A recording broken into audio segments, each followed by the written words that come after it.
En este video les voy a contar acerca de las células de la glía y la cadena de mielina.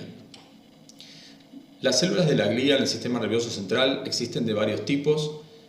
Definimos la macroglía como las células de la glía de mayor tamaño, son los astrocitos, los oligodendrocitos, las células precursoras de oligodendrocitos o células de tipo NG2, la glía ependimaria y la glía radial.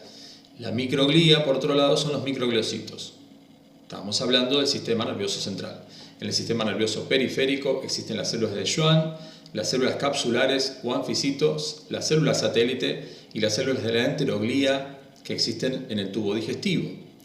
En otros tejidos existen, por ejemplo, los pituicitos, que son típicos de la hipófisis.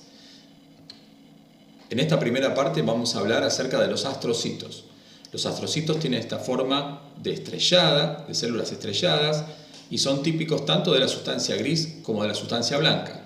En la sustancia gris sus somas son un poco más grandes, sus prolongaciones más pequeñas y tienen una forma estrellada, mientras que en la sustancia blanca estos astrocitos se acomodan entre los axones que circulan por la sustancia blanca, produciendo esta morfología fibrilar y alargada más típica de los astrocitos de la sustancia blanca. Las funciones de los astrocitos son varias y se han descubierto muchas, especialmente en los últimos años. El sostén anatómico y metabólico a las neuronas es una de las funciones más importantes de los astrocitos. También forman parte de la barrera hematoencefálica, dan sostén funcional a las neuronas y a las sinapsis químicas, fundamentalmente recaptando los neurotransmisores que escapan de la sinapsis. Responden también al daño agudo o crónico del sistema nervioso con una gliosis reactiva y a veces la formación de una cicatriz glial que rodea a las lesiones.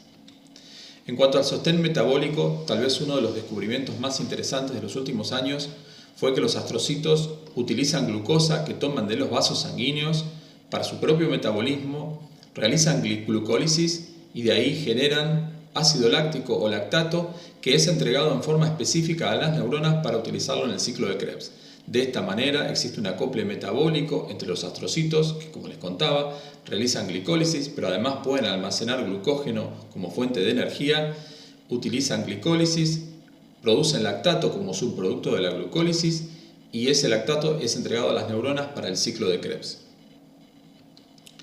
La barrera hematoencefálica es otra función fundamental de los astrocitos. Los pies chupadores de los astrocitos o pies terminales de los astrocitos forman parte de la barrera hematoencefálica. Acá ustedes pueden ver que los componentes de la barrera hematoencefálica son varios.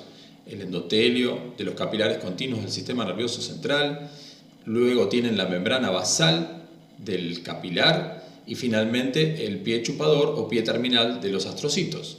Si existen pericitos en esa zona del vaso, los pericitos son también parte de la barrera. Esta barrera tiene una función fundamental en producir la permeabilidad selectiva de las moléculas en el sistema nervioso central. ¿Qué quiero decir con esto? Que es una barrera que controla la entrada de determinadas sustancias al sistema nervioso central. Cualquier sustancia que sea polar no va a poder atravesar esta barrera y por lo tanto va a necesitar un transportador específico, como pasa por ejemplo con la glucosa. De esta manera el sistema nervioso central controla la entrada de sustancias a su parénquima. Existen algunas diferencias en las barreras que se encuentran en el sistema nervioso central. Mientras que la barrera hematoencefálica que acabamos de describir tiene endotelio de capilares continuos, la membrana basal y los pies chupadores de los astrocitos, la membrana que existe en la barrera hematorraquídea, fundamentalmente esta barrera hematorraquídea tiene capilares fenestrados, una membrana basal que no es completamente continua y finalmente del lado interno del sistema nervioso central no existen astrocitos, sino que existen células ependimarias que están en los plexos coroideos. La barrera hematorraquídea es típica de los plexos coroideos, donde se produce el líquido cefalorraquídeo. Los astrocitos, volviendo a los astrocitos pueden ser detectados de diferentes maneras, a través de técnicas especiales, ya que la técnica de Nissl solo permite ver el núcleo de estos astrocitos. Los astrocitos, como yo les contaba, tienen un citoplasma extremadamente estrellado, lo pueden ver por técnicas de inmunistoquímicas, por técnicas de tipo oro sublimado de Cajal, que también permiten ver muy bien estos astrocitos. Otro tipo de células de la macroglía que vamos a ver hoy son los oligodendrocitos.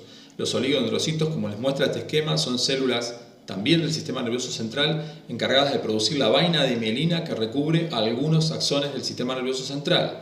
Generalmente los axones que necesitan una velocidad de conducción muy alta están recubiertos de una vaina de mielina producida por los oligodendrocitos.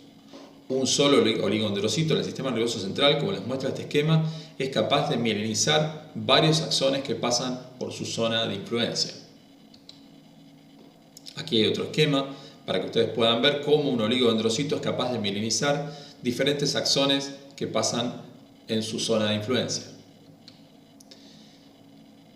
Acá tienen algunas imágenes de microscopía electrónica donde se observan los oligodendrocitos mielinizando, o cortes también de microscopía electrónica, pero ya de transmisión, mostrando cómo estos oligodendrocitos forman estas vainas de mielina. Las vainas de mielina son extremadamente ricas en proteínas poco polares y lípidos, por lo tanto tienden a unir los contrastes de la microscopía electrónica, dando estas imágenes oscuras típicas de la mielina.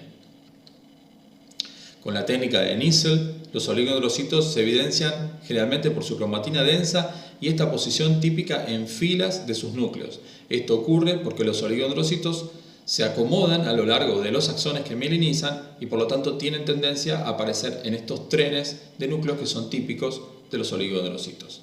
Fíjense que la cromatina densa de los oligodendrocitos se diferencia bastante bien de la cromatina laxa de los astrocitos y su núcleo de mayor tamaño.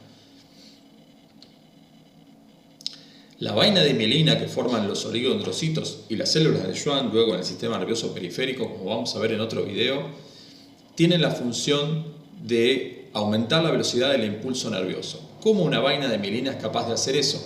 La vaina de mielina, como ya les contaba, está formada fundamentalmente por proteínas poco polares y lípidos y lipoproteínas y por lo tanto funciona como un aislante de la membrana. Lo que logra eso es que la conducción se produzca en forma saltatoria entre espacios vacíos que quedan en esta membrana que se denominan nodos de Ranvier. Por lo tanto, el impulso nervioso, en lugar de ir a lo largo del axón cambiando la polaridad de molécula por molécula de esta membrana, de canal por canal que existe en esta membrana, el impulso nervioso va a saltar entre estos nodos de Ranvier propagándose mucho más rápido. Por lo tanto, nosotros decimos que la vaina de mielina aumenta la velocidad de conducción del impulso nervioso porque permite la conducción saltatoria. ¿Entre dónde salta la conducción? Entre estos espacios vacíos que hay en la mielina que se denominan nodos de Ranvier. Las células de la microglía son otras células importantes del sistema nervioso central. Las células de la microglía o microgliocitos son los macrófagos profesionales del sistema nervioso central. Son células encargadas de la interacción con el sistema inmune y funcionan como células presentadoras de antígenos en el sistema nervioso central. Patrullan el sistema nervioso central y si detectan sustancias anormales, partículas, bacterias o células muertas, las fagocitan y presentan los restos de esas células o partículas a las células profesionales del sistema inmune.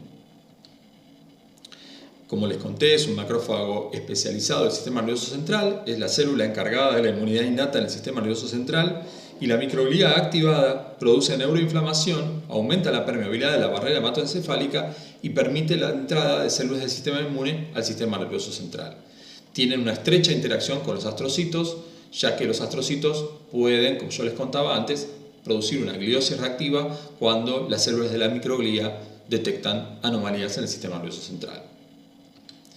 ¿Cómo funcionan estas células en concierto? Este esquema les muestra a ustedes que en los últimos años hemos descrito que existe una unidad neurovascular en el sistema nervioso central, que es una unidad funcional en el sistema nervioso central, donde las neuronas reciben soporte metabólico de los astrocitos contactan las neuronas con los vasos sanguíneos que atraviesan el sistema nervioso central, los oligodendrocitos mielinizan los axones de estas neuronas y la microglía finalmente patrulla el sistema detectando anomalías. Estas células funcionan todas en concierto y la alteración de cualquiera de estas células, ya sea el endotelio vascular, la microglía, los oligodendrocitos, los astrocitos o las mismas neuronas, produce alteraciones graves en el funcionamiento del sistema nervioso central.